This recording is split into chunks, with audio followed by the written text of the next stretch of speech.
Yo, what's up? What's up? What's up? What's up, world?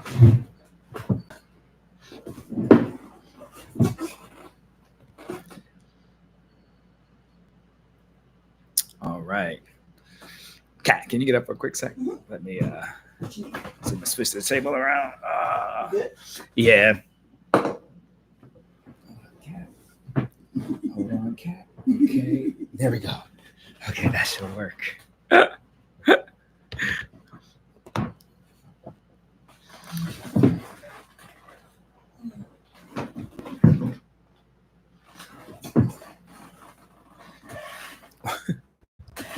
What's up, everybody? You're seeing the sausage making process right now.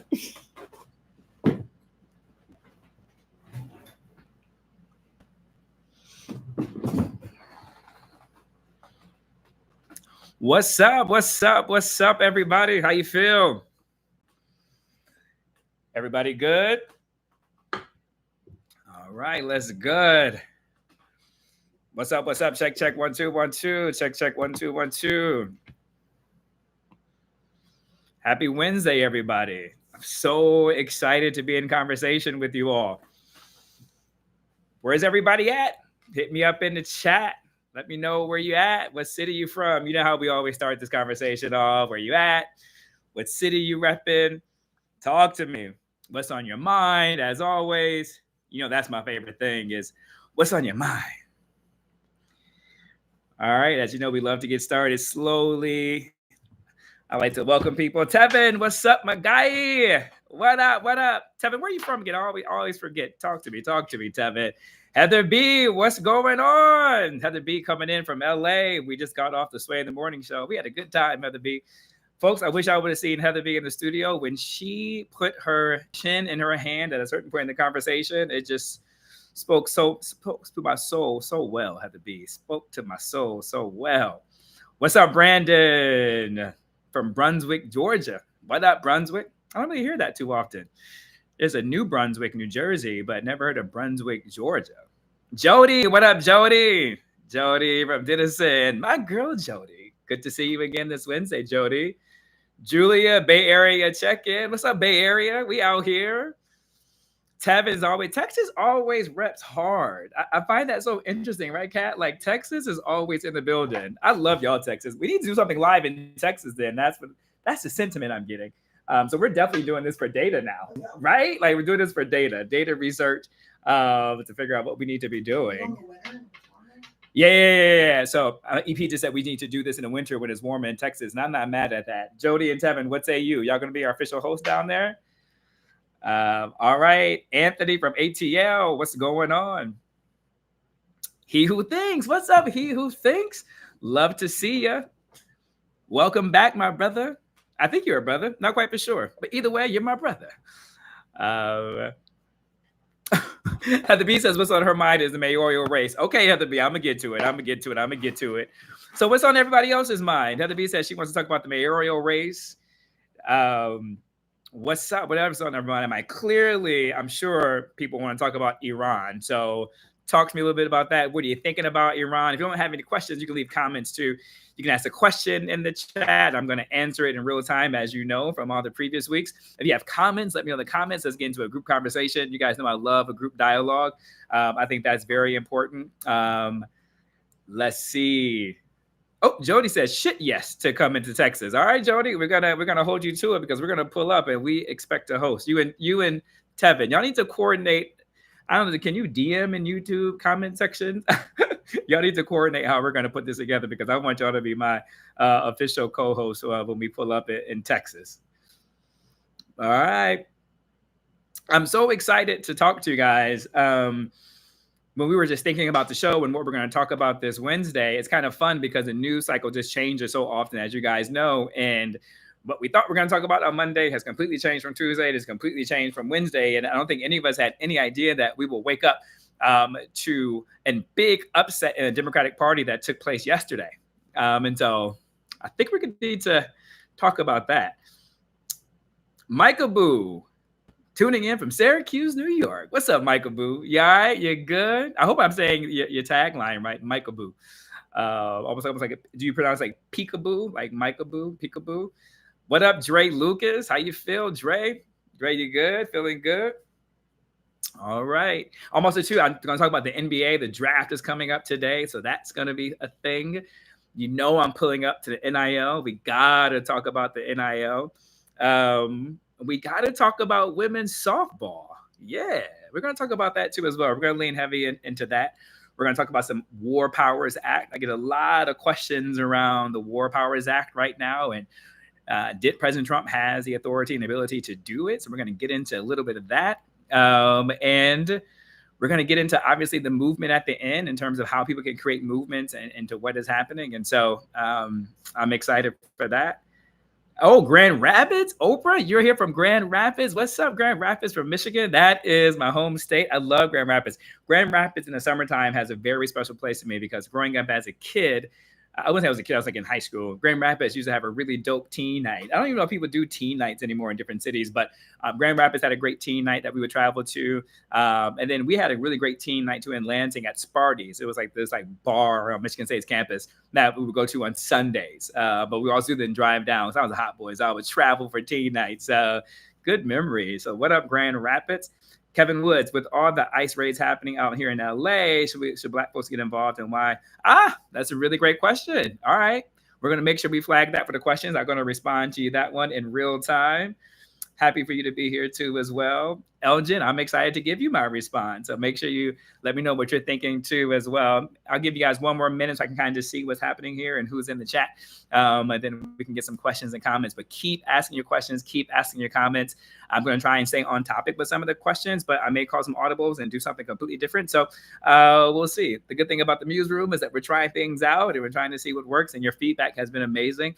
I can't thank you all enough for rocking with me and on this journey. And let's just see and make it do what it do. Sam W. What up, Mike? Yes, I'm doing well, Sam. Thank you so much. Listen, let's just get into it because, as you know, I look at this as like a lunchtime treat, right? It's 1 p.m. Eastern Standard Time, 12 p.m. Central. LA, y'all just kind of having your coffee, maybe for the first time, sitting around the water cooler for a little break. And so I think it's important that I keep it underneath that lunch hour, right? And just to kind of give you guys some talking points that you can use, while you're at your jobs, right? While you're maybe getting off work, depends upon if you're shift workers. Shout out to all the shifts out there. And really have some fun. And so I think I'm going to just relax and ease into it because you guys keep saying like you want more time. And so I want to make sure I don't rush, but I want to make sure I give you guys some quality stuff. Look, we're in New York City and New York just had a major upset that took place in the mayoral race yesterday. And so I think I'm going to lean into that. At first, I was going to lean into Iran first, but the beauty of the news is like it's any, meeny, miny, mo at this point because it's all important. And the reason why I want to focus on New York, and even if you don't live here in New York, that's okay. I really believe that New York is going to be like a bellwether case or a case study for how Democrats will need to think about the midterm elections, as well as how Republicans should think about the midterm elections. And I'm sure the Republicans are already getting clips and their talking points ready in response to if these are the type of candidates that the Democrats are putting up. What we saw was an upset with Mamdani, who upset Governor Cuomo. That is huge, folks. Governor Cuomo has a legacy here within the state of New York. I'm sure we all got a chance to know Governor Cuomo. If you didn't live here in the state, due to the COVID responses, he was one of the governors that was really active on the front line, really coming to do our press conferences daily to kind of keep us up to date. But there was some allegations of sexual harassment that took place that forced him to resign. And also, too, there was an investigation, and there still seems to be a pending federal investigation of his actions around nursing homes during that time period. And also, too, there was some harsh feelings in terms of how he prioritized individuals getting the vaccines. Some thought he gave it to his friends, some gave it to his family. So it caused a little bit of ruffle. And so, but he was looking for a way to kind of get back into New York politics. I think there's nothing like the draw of New York politics because we're such a national city, because of Manhattan itself, a lot of individuals are really curious about it, and it's the temperament of society. And so I think it's such a draw. I think it's almost like this drug, right? You kind of want another hit of it, particularly once you get in. And he thought that he was going to have an easy pathway to coming back to the New York political scene. He thought he had a clear runway. We have what's called here ranked choice voting here in New York City. And so we get a chance to rank our candidates 1 through 5 and our favorites. I'm going to let you in a little pro tip from me, a little inside baseball. I do not like ranked voting. I repeat, I do not like ranked voting. The city clearly passed it for a referendum, but I think we need to put it back on the ballot to decide if we want to continue with this ranked choice voting. Let me know your comments. Let me know your thoughts on that. I know that might be a little bit controversial statement on position. I don't often take positions, but I'm doing my analysis. But that one, man, I just can't let this go. This ranked vote is really bothering me. So let me know in the comments what you feel about ranked choice voting, or if you want to stay around. The idea of it was to make things more equitable and for people to be able to participate. But the unique thing about New York is that we have public matching funds in order for things to be equitable. Obviously, that was before the super PACs came in, which brings me right back to Cuomo. Cuomo had a super PAC where he had over $25 million that was part of this arsenal that was going to be used for attack ads for his other opponents and to really get his message out there. But seemingly, the question is, did he have a message? Clearly, New York voters didn't think that he did. But if he did, it wasn't resonating with that one. What Zohran Mamdani had was very clear points, right? He really focused on economics, really getting to the heart of, if you look at the exit pollings, and if you believe the exit polls from this previous presidential election, a lot of Americans felt that it was about the economy. I thought it was about some other things, not just the economy, but we'll put a pin into that. But the exit poll suggested it was about the economy. I think that was the safe words that people felt comfortable saying to pollsters as they were leaving their polling stations, and they said it was about the economy. So he really leaned into the dynamic, and he created some really unique proposals. He fancies himself as a socialist. He leans into it. He does not hide about it. He runs on the fact that he's a socialist, right? He wants free early childhood education. He wants free buses here in the city, which is a major part of our transportation system and units for people who may not be that familiar with it. But then he also too wants to freeze rent, right? And that's another dynamic that he has. And so he's really making these things about affordability, right? That resonates. He's going to use that in order, because these things have to get paid for. And so the idea is that he wants to create really high taxes on the wealthy here in New York City. That resonated with a lot of New Yorkers, and he offered this very optimistic viewpoint of New York City. He offered, and that's a very important part for me to lean into. He offered this very, optimistic hope of where we can go as a society. Where Governor Cuomo offered the opposite. He did a very dire, stark contrast about where New York City was, and that he was the only one that could save it. I think he leaned into that New York City would never elect a socialist. I think a lot of New Yorkers went into the polling place thinking that New Yorkers would never elect a socialist, or maybe opted out because they felt like New York would never elect a socialist, and so that this was in the bag. But that didn't go that way. Mamdani really was able to capture the heartbeat of the primaries yesterday, and he is now the Democratic candidate going into the fall. Typically, what that signals is just a rubber stamp, because NYC is such a Democratic city that whoever wins a primary traditionally just goes on and to win in the fall. But in this case, this isn't the case because, well, let me edit that. It's not going to be a rubber stamp easy battle in the fall, because our current mayor, Mayor Adams, is seeking re-election. Yes, that may come to a surprise to a lot of you, but he has indicated, he actually is on the ballot, that he is going to run. And so what happens if it's those two candidates are going to be against each other? Mayor Adams does not have a favorable ratings, but if he still is considered a moderate Democrat. And so if you still have someone who is a moderate leaning with his ideologies going against a socialist here in New York City, how does that fare? Mamdani was able to create this very new coalition of Asians, Latinos, and young white Americans here in New York City. Whereas Mayor Adams, from previous exit polls from his previous election, he has a big stronghold on the Hasidic Jewish community in Brooklyn and Black community and older Blacks in particular. So if you see, those are very key voting demographics across the board. And so it's just a matter of who shows up, voter turnout, right? And what is the temperament going to be for that? And so reason why I say this is going to have an impact on the national elections is because if you look at two things, if you compare what Governor Cuomo did to really contrasting this in very stark times, right? Like New York is not what it used to be, the crime rates, it's dangerous, really putting a dark aura around this election and that he is the one to save. If the Democrats choose to use that pathway and to do that going against President Trump, how are the voters going to respond, right? Are they looking for a stark message, or are they looking for a message of hope and of optimism? We lean into the economics of it. How does the Democrats lean into affordability, right? How do they create policies that resonate within the community, right? Within the citizens across the country, in particular around economics? The idea is, will Mamdani be able to pay for these proposals? Will he be able to get it through? We don't know yet, right? It's going to be a challenge. As he said in his acceptance speech, it's impossible until it's not, right? And so do the Americans want to see the Democrats propose those type of legislations forward to run on and try and make it work and bring it into action, right? So those are going to be some of the takeaways. Now, from the Republican aspect of it, they're going to be looking at the same thing from an economic package, right? Like, where do they lean into economics?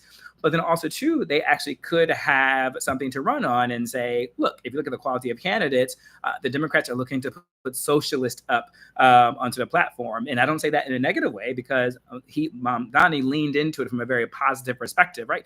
But does that come back, in the midterms and the midterm elections to have and hurt the impact of the Democrats being able to possibly take back the House, possibly take back the Senate, and saying there's going to be a movement of socialists coming into it? Whether you agree to it or not, socialist is not a warm and fuzzy word here in American politics, in particular as America is based on capitalism, and America is based on such corporate dynamics. That is the backbone of who we are as Americans, part of our innovation. And so those are going to be really interesting dynamics to really assess going forward. And I hearken to say this fall, it's not going to be an easy race for either candidate. And the X factor that is still there is Governor Cuomo. Governor Cuomo technically is on the ballot for an independent run. He said yesterday he will make up his mind if he's going to continue or not. But if he's in there, you have to ask, with these three candidates, who they take votes away from. But if we just keep it a two-party race, that is going to be really interesting to see, where a lot of people don't have warm and fuzzy feelings about Mayor Adams. They're not happy with him. And at the same time, a lot don't have warm and fuzzy feelings about having a socialist on board. But on my way here to come and discuss the MuseRoom, I was speaking with a young man who works in our SiriusXM building, part of our security guard. He loves to have political chats with me. I'd probably say he's about in his early 20s. He's Latino. He couldn't wait to talk to me about the primaries yesterday, and he voted for Mamdani. And then the rest of his colleagues, they were excited too as well. And these are individuals who said they don't typically vote. They're not really excited to vote. So he is unlocking this new passion regarding that. So what are your thoughts, folks? Can a socialist win in New York City? Can a socialist win in America? What do you think about some of the economic proposals that Mamdani is running on? Should the Democrats adopt it more broadly within this space and dynamics? What about the type of candidates that the Democrats are running? Should they go more youthful? Should they go more younger? Should they run candidates who have the ability to connect with a new demographic to build new coalition building? The Democrats typically lean in to the Obama coalition. That seems to be the standard, gold standard, I would say, of Democratic coalitions. Does that need to change? Does that need to look different in this space that we're looking at? And then also, too, for Republicans that are out there, right? How are you responding to this election, right? How do you see economics, right? Would you be happy if a socialist was on the ballot, right? Do you think that is a beatable outcome? And so I'm just curious to hear your thoughts, man. Let us know. Again, this is why I love doing this and talking directly to you, is because I think a lot of you, the pollsters, just are not registering. The pollsters not registering the people who DM me and call up and ask me questions all the time. And America thinks differently than I think the pollsters are giving credit for and to recognize. So leave your comments, leave your questions in the chat, and let me know what you think about that. Because I think it's a good time now to segue into the budget. I'm going to get to Iran. Do not worry. I'm going to talk about Iran. But still feel free to leave your comments and questions about all these topics currently right now, because the budget is going to be a really big deal, to use our former President Biden, what he said previously, or when he was vice president for Obama's administration. This is a big freaking deal. The budget is important for a number of different reasons. I'll look at it from politically, and I'll look at it from how it impacts everyday Americans. Politically, it's important for President Trump. Up to this point, President Trump has been able to operate by executive authority, right, and executive actions. Oh, by the way, every president does the same thing.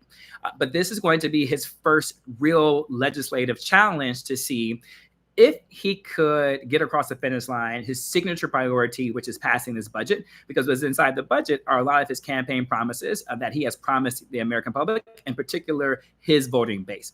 The second thing is, does he have legislative power to be able to wrangle and rally his caucus, Republican caucus in the House and the Senate, to be able to vote in terms of the way that he wants them to vote? Up to this point, we haven't seen President Trump's key signature legislation. If you think about it, every president has signature legislation that they're thinking about, right? If you think about Biden, his was this infrastructure deal that he was able to get through. If you think about President Trump in the previous election, he had many things, but I think notably he'll be known for his reconstruction of the Supreme Court and the balance of the Supreme Court and what that looks like. Obama's signature is Obamacare, obviously. And so there's just so many things that these presidents are known for. And up to this point, we haven't seen President Trump having to use elbow grease in order to get legislations across. And the challenge is that the House, the margins are just so small. And so this budget passed in the House on a party line vote, which means that if it was to go to the Senate in theory, couldn't change anything because that would impact how the House Republicans would vote. And the House Republicans took a very long time, in particular Speaker Mike Johnson, took a very long time in order to be able to bring that bill to the floor to begin with, being able to keep his caucus in line. And really what the sticking point is, folks, is Medicaid, right? That is going to be one of the most important parts of this bill that is going to give Republicans quite the challenge. And here's why I say that. Because it's going to affect so many Americans. I repeat, it's going to impact so many Americans, red state and blue state Americans. And if you look at what Senator Tom Tillerson is saying, is that in particular in his home state of North Carolina, you're looking at roughly over 600,000 Americans will be impacted if their Medicaid is being reduced within the states, and if Medicaid funding is being reduced. In particular, if you look at the backdrop of these economic times, which is why it ties right back to the New York City politics with Mamdani, it goes back to the fact of economic policies, right? Proposing economic policies that make sense, proposing kitchen table conversations, right? If you do that in the backdrop where people can barely afford their rent, if people can barely afford their mortgages where they are, and or people aren't able to go out and get a mortgage because of economic times, the idea of Medicaid being taken away from them is not a comforting proposition. And in particular, as people are beginning to think about their futures, people want to know, will Medicaid be there for me? And so I think that is going to be a challenge that we have coming up with President Trump. And ironically, folks, this is all where you have to be able to walk and chew gum at the same time. And this is a point of PSA for you. This is why you hear me say all the time, you have to start looking at these presidential debates, not to be entertained, but you have to look at it from a job interview. You want to know that the candidate that you are thinking and picking about, particularly as we're coming up in this next presidential election, can they walk and chew gum at the same time? Can they balance multiple challenges facing America and geopolitical system in a way that's critical thinking, critical thought, critical analysis? Like, you want that to be able to come through. And so because of the fact that although we have Iran in the backdrop, we have Ukraine, we have Israel and Gaza, we still don't know what's happening with the terrorists, all these things are in flux, we can't take our eye off of the budget. And so this is why I thought it was important for me to bring the budget into this room today for you guys to think about that. And let me know, what are your thoughts on Medicaid going away? Let me know if you're coming from a red state. What's your thoughts on that going away of coming from a red state, right? How do you feel about this budget? Do you think that in its current format, the budget will pass? Do you think that it's dead on arrival if it comes back to the House with any changes? Let me know your thoughts. But for me, I really am watching this. This is actually going to be a very consequential summer for President Trump. Think about this, folks. He still needs to land the plane somewhere on tariffs. What are we going to do about that? He still needs to cross the finish line with the budget. He still needs to figure out what is going to happen with Ukraine and Russia, because that is getting to an inflection point. And also, too, now we are in this Iran conflict. We need to figure out what is going to be the aftermath of that. You can see how I just brought in Iran. You can see I'm about to segue to something. But before I stop and segue from there, just want to see if there's any comments and questions that you guys may have coming up. I see we do have some questions and some comments. Let's see. Oh, okay. So I answered some of the things. Oh, you guys are really interested in ice right now. Okay. Before I go talk about the ice, I think I'm gonna do an audible and bring up ice in a little bit. But he who thinks things.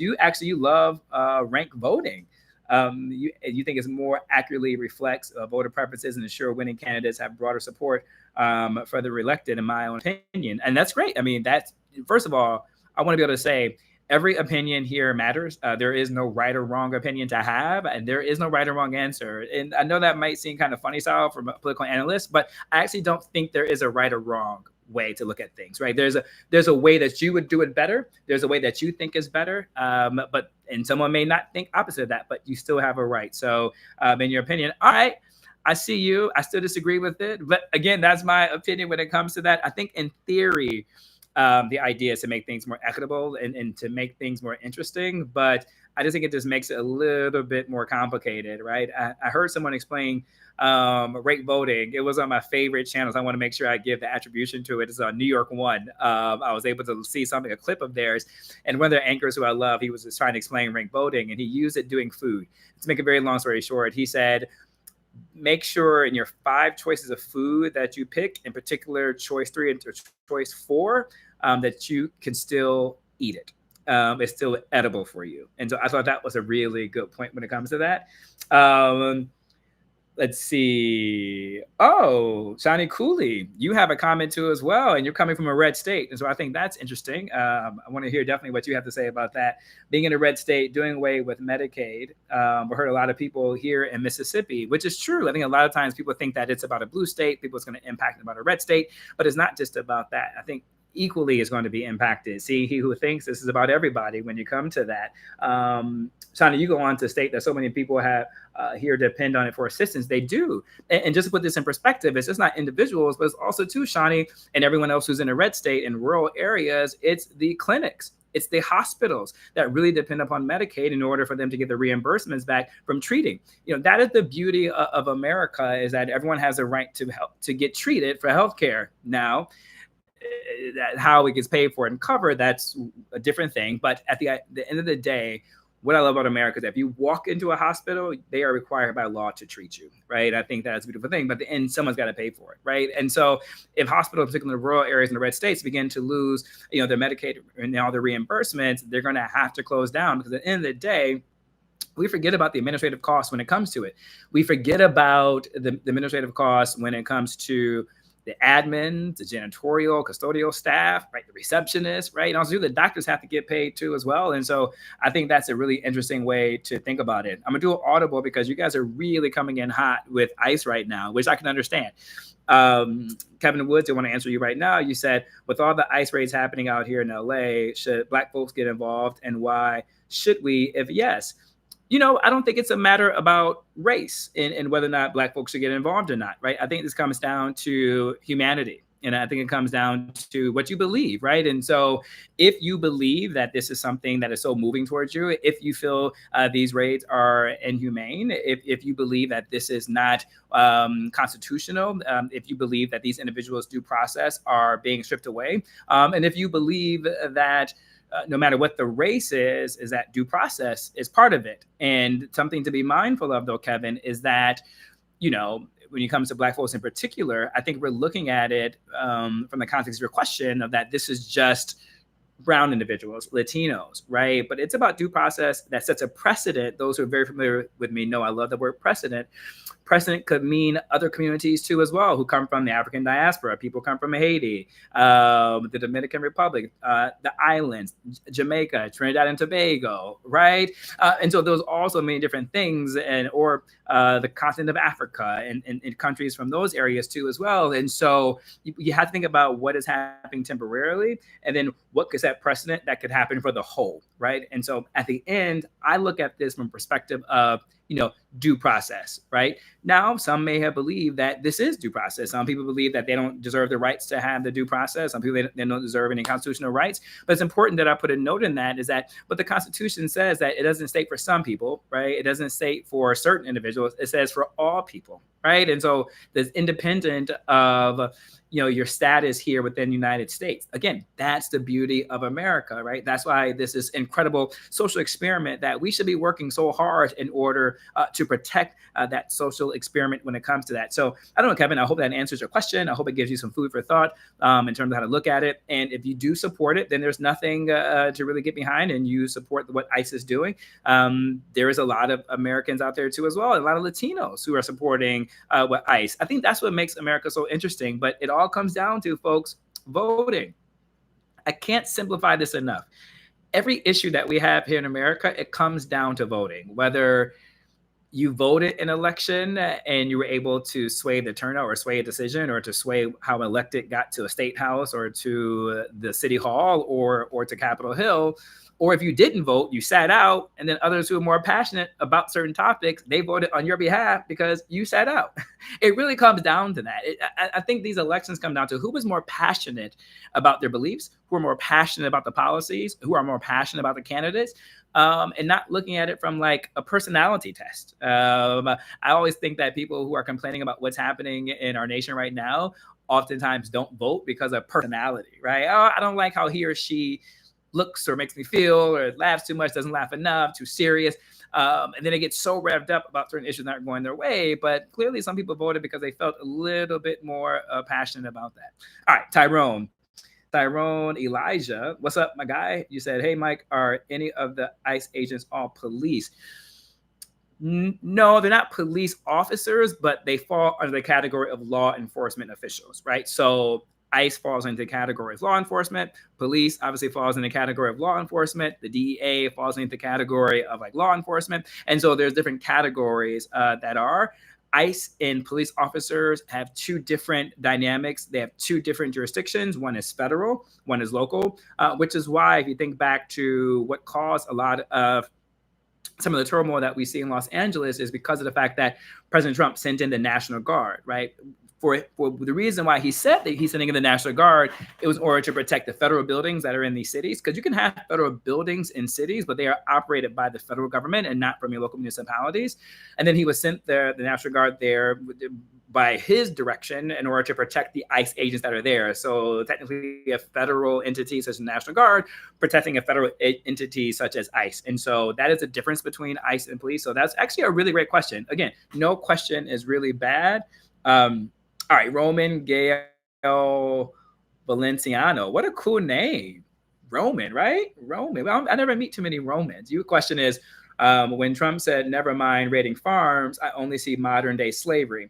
Farmer, staffing agencies, business owners, no consequences while hurting families. You know, a lot of people felt that way, right? And I think to put into context, Roman, if you haven't been able to chance to keep up and fair, there's so much happening in the world. They were going after farmers at one point, you know, and hotel and hospitality workers. Then he made a decision that they were not going to go after farmers and hospitality workers. And then since then that's been reversed. And now they are going back after farmers and hospitality workers. I think there's something to be mindful about that when we think about the economics of it, right? And the idea of, you know, these migrants are working the farm, like picking the fruit, picking the vegetables that we need every day. We have to be candid about this. They're not being paid federal minimum wage hours that they were entitled to if they were Americans. And they are doing the jobs that most Americans probably would not be that excited to do for that dollar amount. That is the key, for that dollar amount. And so when you think about that, how does that disrupt our economics, right? How does that interrupt our economy? And from a perspective of what's being at the grocery store, right? When you start seeing vegetable prices go up, fruit grow up, groceries grow up, because there is a lack of individuals who are able to pick the supply that is there on the farm. And so those are things to think about. You know, the hotel industry, right? I think we all, especially have summer plans coming up. There's going to be a lot of people staying at hotels this summer. You're going to be traveling around. And I think it's important for us to think about, right? Like the type of workers that are in those positions, in those jobs, and what would it look like if they're not there? And so I think when you think about these immigration policies, these are things that we need to be thinking about, right? In terms of how does it impact the whole system, right? I am a firm believer that we need comprehensive immigration reform here in the United States, but that's something that Congress should be doing too as well, in concert with the President of the United States, right? In order to get real reform, right? And to make it so that it feels equitable. I think that is what the protests are responding to, that it doesn't feel equitable right now at this current time. And I think that's what makes it interesting. So thank you so much Roman for that. Yo, y'all have me in a chokehold with ICE. I'm trying to move on. So this is going to be the last question I'm going to do with ICE, and I'm going to go to Iran. Because Jody, you came back with a question is, your comment is, when you talk about immigration, we talk about why it feels like ICE is only targeting Mexican immigrants and not other countries' immigrants. I kind of highlighted that with he who thinks question, but I'm going to bring it back to be a little bit more specific. A lot of this is stemming from things that we can physically see. Think from the caravans that was happening from the migrant workers that was coming from Central and South America. We were able to see those caravans coming. We're able to see the mass of that. And so those individuals were the Spanish diaspora that was coming in. And then what we saw was Stephen Miller issuing quotas to ICE officials and directors to have around 3,000 arrests per day because they weren't meeting their daily goals in order to meet the yearly quota that they were aiming for. And so what they ended up targeting was Home Depots and places like farms, places that were a dragnet or an easy grab of things in places that they know where individuals could congregate, such as day laborers at the Home Depot parking lots. And so that is why there's specific targeting when it comes to that. But that's why I was mentioning to the other commenter too as well, is like, does that begin to set a precedent for racial profiling in order to get other migrants who don't look European or white, right? Is it just the easy grab? Is it the grab that doesn't offer nuance? And is it the lazy way of doing it? And so this is why that is happening, Jody. All right, keep the comments coming in, keep the questions. I do want to get to Iran for a second because y'all are coming in hot. I know you may have some questions with Iran. I'm getting it nonstop. I'm not here with the MuseRoom, which makes it so fun. While I wanted to start this all together. Where we are with Iran, it's forever changing. I don't need to bring you all up to speed because if you're here, you somewhat are aware, and I think we can't help but be aware of it. But for those who have maybe been under a rock, y'all been busy weekend barbecuing, you haven't been paying attention, but now you are paying attention because it's too hot to hang out outside. It's 100 degrees. You are aware that the United States use our bunker buster missiles in order to take out Iran's nuclear facilities. Where we are and where it stands today is that we are getting conflicting reports on exactly what does taking out mean. President Trump made a statement that Iran's nuclear facilities and capabilities of making a nuclear weapon have been obliterated. There was a report that came out, I think this morning, that suggested that, actually it was last night, that came out that the missile strike on the bunker did not severely damage Iran's capabilities to build a nuclear weapon. It only delayed it by a couple of months. And so this is kind of where we are right now, waiting. There's supposed to be a briefing that President Trump was going to do to Congress. And so we're waiting to figure out what is actually going to be the statement. Secretary Marco Rubio, his tone is much different than President Trump's tone. He's using it more of it's been degraded, it's been impacted, but not obliterated. That doesn't seem to be a consistent theme of the word obliterated from the Trump administration, but we have to wait to figure out where we are with conflicting intelligence that's coming out. One thing I do want to bring into mind is two questions. One about the War Powers Act, and did President Trump have the authority to do this? And then the second thing is I get a frequent question about this is why does individuals feel like Iran should not have a nuclear weapon? That seems to be a big question that I get. So I'm going to take those two questions and let me know your questions and comments around that too as well. Iran is not a friend. Iran is an adversary to the United States. Iran is an adversary to our greatest allies, which is Israel and Jordan. No matter how you feel about these countries, like they're our greatest allies. And Iran with a nuclear weapon creates an existential threat to Israel. I think it's also too important, if I can just put something in there for analysis, it's important that we separate Israel from Prime Minister Benjamin Netanyahu. I think those are two different dynamics that is happening, and people should be able to critique Benjamin Netanyahu and feel some kind of way. But above that, whether Netanyahu is there or not, Israel is our biggest ally. Iran has not even so often, up to current time, make daily statements, death to America, death to Israel. Iran is a state funder of terrorism and terrorist organizations, Hamas, the Houthis, Hezbollah. And Iran, too, has, up into the last year or two, has had one of the most sophisticated military operations within the Middle East, obviously next to Israel. Israel has been able to do some degradation to their military operations that has weakened Iran's military.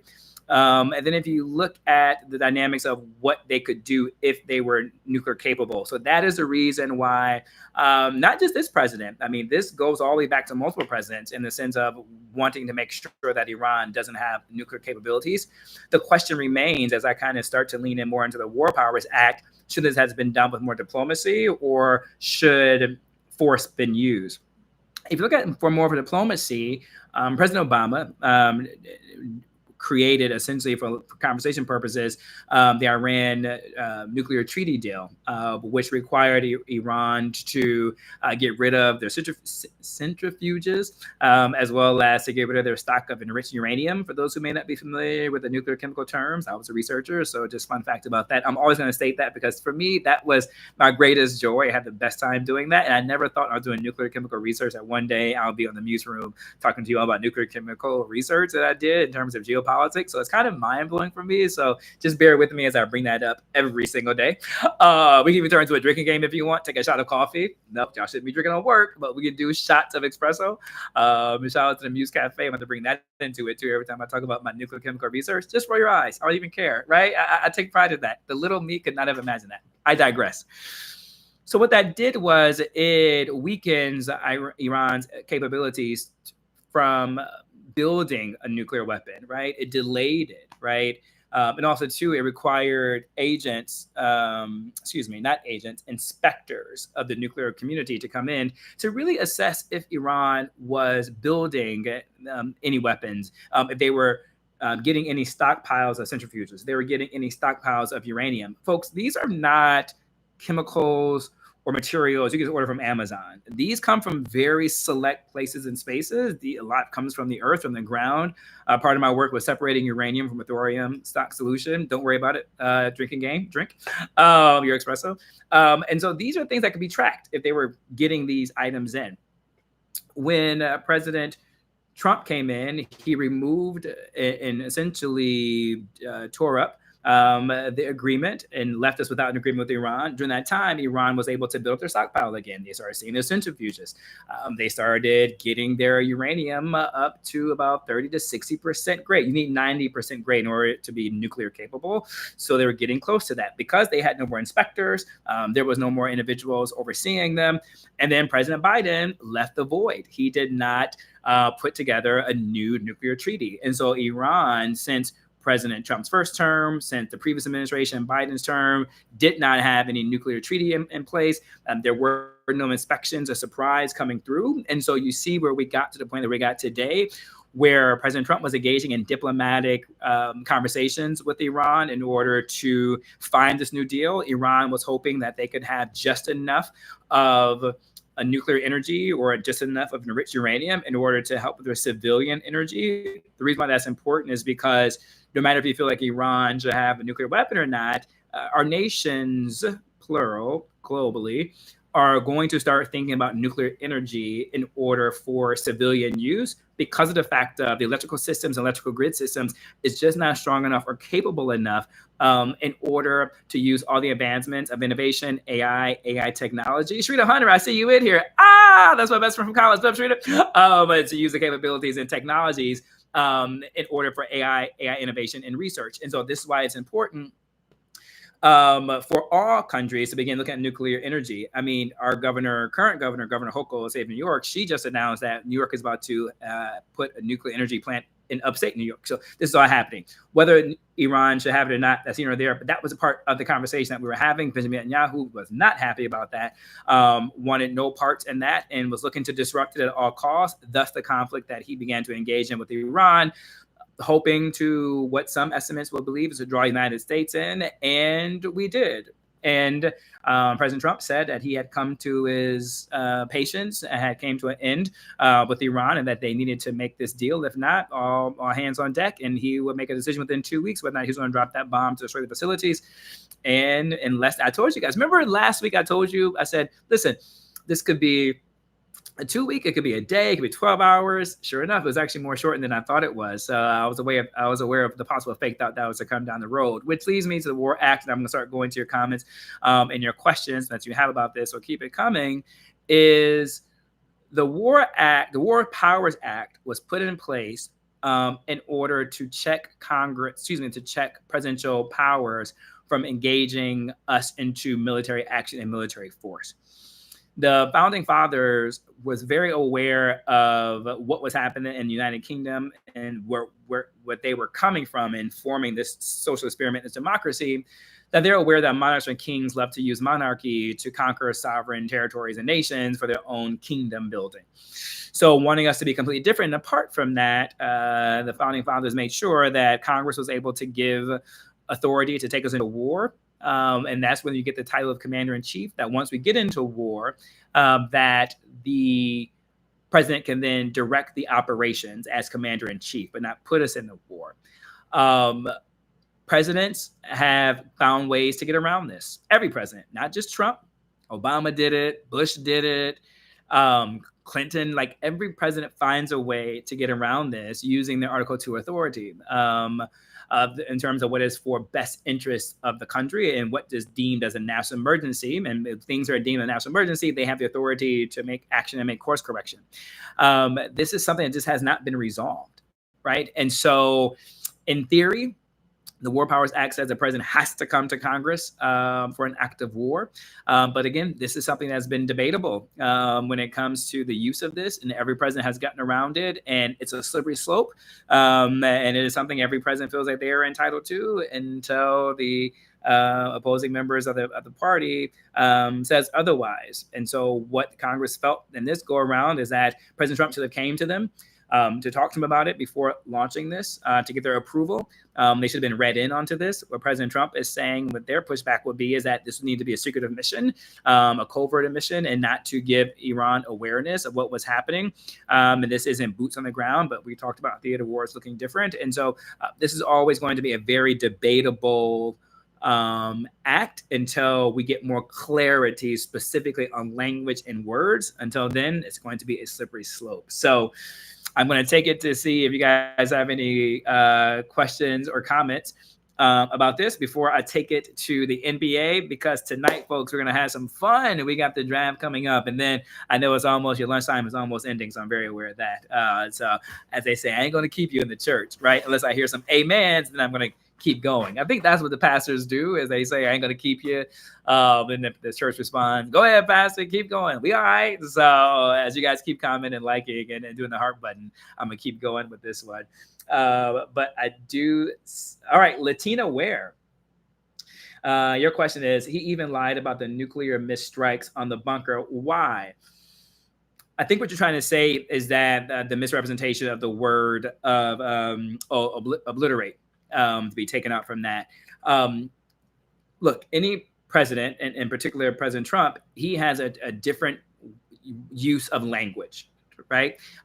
He tends to use a lot of big words, he uses colorful language. And so that is just his language, that is his style. And I think he needed to say that in order to make this mission worth it. Because if he didn't obliterate the Iran nuclear plan, because his rationale for sending American troops over there in order to release these bombs was that there was such a national threat, right? By some regard, Iran having a nuclear weapon, there's a national threat. It's going to create a national emergency, which these are key words as part of the War Powers Act that allows Article 2 position to be able to do that.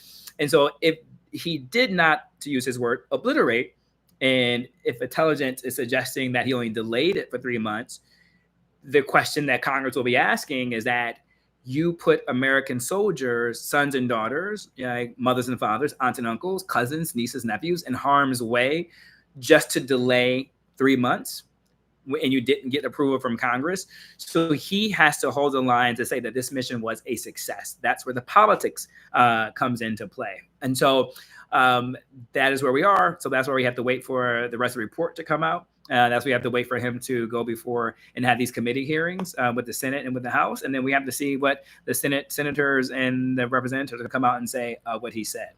All right, Waylon Chisholm. That's a cool name, Waylon Chisholm. I hope I'm saying it right. Do you believe that the recent events will cause Iran to fast track the building nuclear weapon? There are other countries that have nuclear weapons, North Korea as a deterrent. Wow, Waylon, that's a really great question. I think for the first part of the question is fast track building nuclear weapons. So there's interesting things that's come into play. What we're seeing is that we don't know what happened with a stockpile of uranium that's already been enriched. So those haven't been discovered. So if that is somewhere and Iran wants to retaliate, that's a question. What will they do? What they also do is they are in conversation currently with Russia. Russia and Iran are big partners with each other. I don't think a lot of people know that, but Russia and Iran are big allies of each other. Iran has come to Russia's rescue when it comes to acquiring drones and military support against their war against Ukraine. And so essentially, Russia owes Iran. And so, is it a matter that Russia will help Iran facilitate nuclear weapons in one form or another, either through material, already enriched uranium? Who knows, right? But they are looking possibly to avenge what has happened, and you just never know with Iran what they're going to do. So all things are on the table, Waylon. The second thing was there are other countries that have nuclear weapons with Korea as a deterrent, which is true. A lot of these countries do have nuclear weapons as a deterrent in order to give other nations pause on attacking them, which is why it's important that we have a nuclear treaty. And it's why it's important that every country follows these nuclear treaties, because you don't want to play with a nuclear weapon. That's just not something that you want to do. That's not something that that works well for us when it comes to that. But here we go, folks, in the NBA. It is fantastic. The NBA is on fire right now, folks, ladies and gentlemen. Tonight is the draft. After coming off OKC raising the trophy with the NBA championship, I told y'all that was going to happen. It got a little rocky there. Shout out though to the Pacers and Halliburton. You guys played a hell of a series, and the Pacers did a hell of a playoffs altogether. No one thought they would get that far. I think it wasn't until they shocked the world in beating Giannis that we started to really pay attention. And shout out to Halliburton's father. I think that really was the secret sauce to this, because after that dust up with Giannis, we started to pay more attention to, like, okay, this Halliburton guy, all right, how's he going to respond?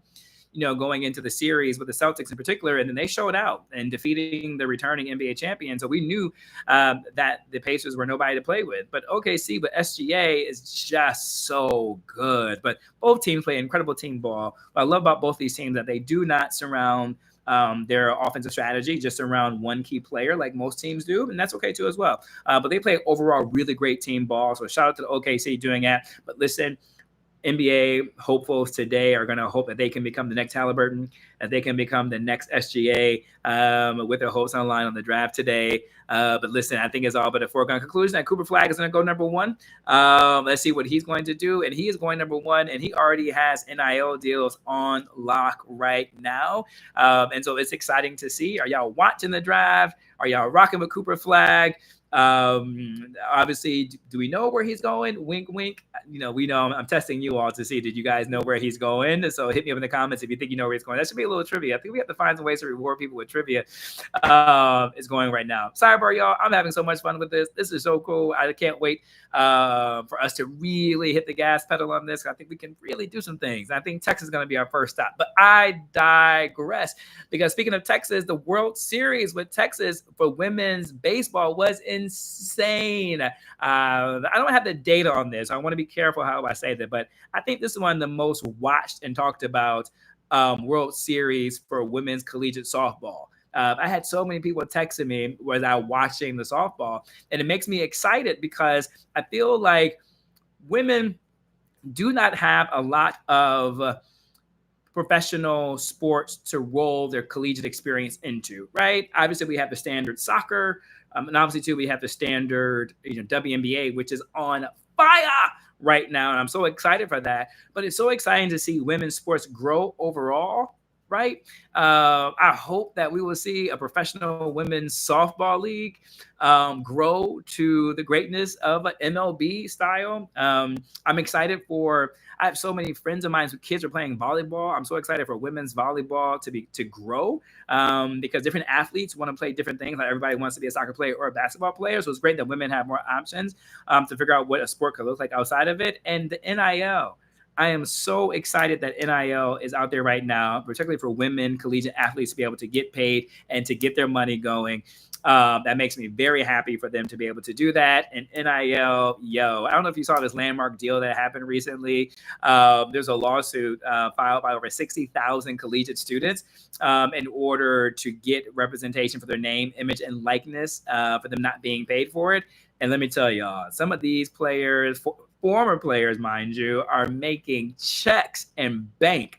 And I am so excited for it. I think it is time that the NBA, college athletes get paid for that. I think it's important for women to be able to get paid while they're in college. I think it's dope that they end up staying in college longer, particularly playing for collegiate basketball. And that's why I think the WNBA is so exciting right now, because we have more time to spend with these players before they go into the WNBA, which means I'm looking at you very shadily, the NBA. I think that's the challenge that the NBA has right now, folks, is that some could say the NIL deal is making players one and done. Some can say the NIL deal is making players want to shift around and go to school, so it doesn't create fandom and fan loyalty. But I want to be very clear. These players have a right to get paid. But I think the other area that makes this interesting for me is that we don't get a chance to get to know the players. And so by the time these players get drafted and go into the NBA, we need about 3 to 5 years of player development for us to be able to build a relationship with them and to figure out who they are. So it makes it a challenge for us to be sticky, with players who transfer over. Whereas the WNBA, we're already sticky from players who are going from college to the WNBA. And so I think that's going to make it really interesting. The other interesting thing that's happening right now is that the Dodgers owners bought the Lakers. And why am I excited for that? You already know I'm already King James, but I'm excited because the Dodgers have a very unique economic model because they are owned by a private equity firm. And so the private equity firm uses creative economic financing. I'm not going to get into the details of it to bore you, but they use creative economic financing to give their players these big hundreds of $1 million contracts in order to get them. And then they can defer the payments much later after that chunk of money gains interest and accrues. And that's why we're able to get such a talented team, the Dodgers, like the most salaried team in the MLB. I'm excited for them to do it for the Lakers. I know it's controversy, super teams, but I think this takes super teams and put it to a whole different level. I'm excited for that. Let's make it interesting. I would love to see Giannis and LeBron on the same team together, throw in Steph Curry, right? Bring back Klay Thompson, put the whole super team. I know you guys are rolling your eyes at me right now. What are your thoughts on that? What are your thoughts on super teams? What are your thoughts on this new economic ways of financing? Well, what do you guys think about the draft that's happening up right now? If you think about anything, shout out to people saying we need some MuseRoom mugs. Jody, aha. I think I like that. DJ Frank from Las Vegas. What's up, Frank? Any advice for first-time congressional candidates? Like me, I owe so much to Mike since Vote Quadrant on Shade 45. Roman, thank you so much, man. Congratulations for you deciding to run as a first-time congressional person. I'm so happy that you found some inspiration in that. I think the first part about this, everyone Google Roman Gale Valenciano. Maybe Roman, put your website in the chat so people can learn and find out more about you. I think it's important. Any advice that I would give, like me, I would say stick to who you are, Roman. I think that's important. Don't try and adjust for the political wins that you think is expedient. We see that doesn't last long. I think lightning in a bottle is for individuals who are unique to them and say, because win or lose, you want to be proud of yourself when you look in the mirror. And so I think that is one of the most important things to do. And as we wrap, also, but go keep the comments and questions coming. As you know, I always like to leave you all with a movement, something that we can all take away, something that's very actionable. And something I wanted to take away for you guys that is actionable right now is, look, summer camps are happening. I have so many friends who have to put their kids in all these camps, and camps are expensive. Particularly, we have camps, volleyball camps, that a lot of girls are getting into as well. Softball camps, travel volleyball, travel softball, baseball. Those are very expensive. And so and basketball camps, and not everyone is able to do it. And the reason I want to lean into that is because if your son or daughter is interested in playing sports, particularly at the collegiate level, for the possible hopes of a scholarship, the playing field is no longer equal, right? Because of the fact that, yeah, they can play during the school year, but so many kids are playing even during the school year for travel teams during the school year, and then they really hone in their skills on the summertime, all these camps. I'm also too recognizing that not everyone can afford these camps, right? These camps are expensive, and it's expensive to travel. So I think something really easy for us to do is support camps and associations. I want to plug really quickly the Players Alliance. That is one of my favorite organizations that are out there right now. What they're doing is they're doing their best to increase the pipeline of Black youth into baseball, and to help cover in particular the cost of travel baseball, recognizing that there is a barrier of economically to get involved with baseball. So they're trying to solve that. So make sure you go to the playersalliance.org. Tell them Mike Muse sent you if you want to donate. $5, $25, doesn't need to be much. But the next thing that you can do too as well, I think we were talking, is in your city, go to a local camp that you see popping up for a volleyball camp in your city, and just go to them and say, hey, go to their website. Hey, I want to sponsor 2 kids for them to attend camp. I want to sponsor 5 kids for them to attend camp, right? If you're so inclined, if sports is your thing and you may or may not have children, or you want to put it in your children's name, go to your local bank. I want to be careful how I give out financial advice, and then figure out how to create like a nonprofit, right? And put that into trust, into a fund for your family. Then you can be able to donate that money to camps. You can get some tax write-offs and some benefits too as well. And definitely just be able to say, I want to support that. So that's one thing you can do. There's a couple of website organizations that we will put in the chat, either here for right now, or we'll put it back on the comment section once we post this live, that you can go to donate. One is www.playntba.com, and the other one is nvausa.com. Those are all different ways that you can look into giving back. But do me a favor, let's do that. Always have to have a movement at the end of the day, like a takeaway action for us to have. I think that is it. So again, just to repeat, camps are expensive. The playing field isn't equal. More kids need to go to camp. Camp is too damn expensive.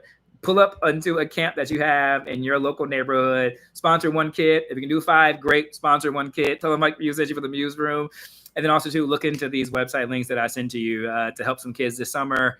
Have some fun, man. You just don't know how much of a burden economically it is for these kids to go to camp. It's very, very expensive, and expensive to travel. So, y'all, that was fun. Your lunch break is almost over. It is 2:00 here on the East Coast. It is time to get back to work, y'all. So, thank y'all so much. I love y'all. This was too much fun.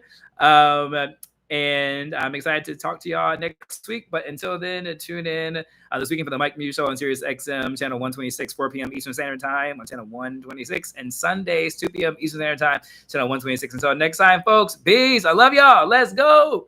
That was too much fun. I'm about to end the chat. But keep it coming. Keep the chats coming. Keep the hearts coming. I see the hearts coming. I love y'all. I love y'all. Heather B, Sharita, you agree with Robin. Whitney, you're welcome. Shani saying what up to Heather B. Let's see. Bunsby Hits. What up? Oh, you guys are making my day, man. Thank y'all for making me smile. Until next time, folks. Peace. Go back to work.